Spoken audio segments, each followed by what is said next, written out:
today's technology-driven world, it's really easy to get immersed in something. Whether it's a movie that just pulls you in or a video game with incredible graphics, modern technology is getting better and better at making you feel like part of the action. But how could it get better even in the future? To see what could be possible in the future, we first have to look at the advancements made in the past. One of the first advancements in video immersion came in the 1930s. Stereophonic sound, made by using two speakers to simulate ears, was first recorded in 1931. Different from the one-channel monophonic audio, stereo allowed for three-dimensional sound, making songs and music more immersive.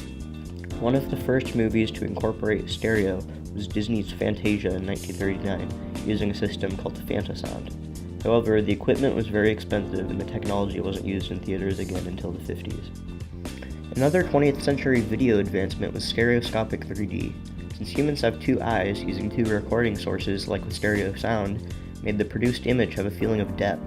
To make each eye see a different image, theaters used special glasses to limit the colors each eye saw, most commonly red and blue. This method is called an anaglyph. The only problem with that is full-color movies were practically impossible to make this way. However, eventually other ways of displaying different images were developed, such as the modern method of light filtering used in theaters today. One of the most recent innovations into video technology is virtual reality.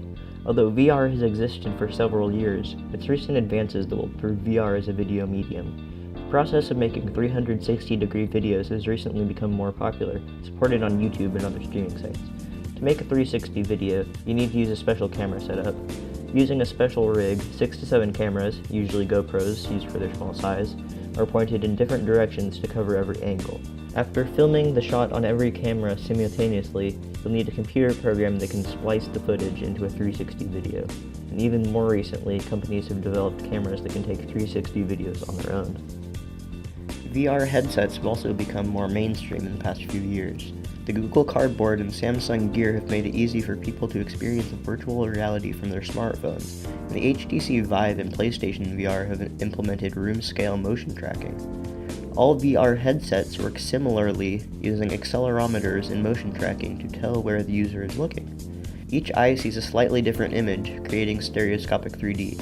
This allows the user to see as if they were in the world of the video they are experiencing.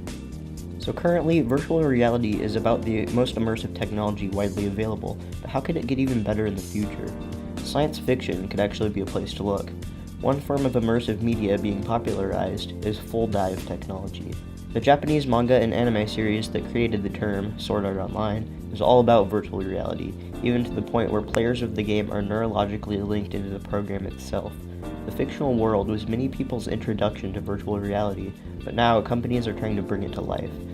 Computer company IBM is making SAO, The Beginning, a virtual reality MMORPG game based on the show. It uses several sensors, including the Vive, Microsoft Kinect, and R-Vision hand sensors to track a player's motion, and IBM's Watson supercomputer runs the server. The game was tested in March of 2016, and although only 4 players could play at the time, it's definitely a step towards the future. But the neural interfaces of SAO are even becoming a reality. Devices known as brain-machine interfaces, or BMIs, already exist and are used in many modern prosthetics. These sensors, called electroencephalograms, read brainwaves and send them to an outside system, such as a prosthetic leg or, in this case, a virtual reality system. Theoretically, the brainwaves could even override the user's physical senses, instead redirected to a virtual consciousness. Signals from the virtual environment would in turn be sent directly to the brain. Currently, the technology doesn't exist, but DARPA has plans to expand brainwave recording technology this year. With all these modern and upcoming technological advances, the future of video entertainment is definitely bright. Even if full-dive environments don't become a mainstream reality, technology has certainly made a difference in video entertainment.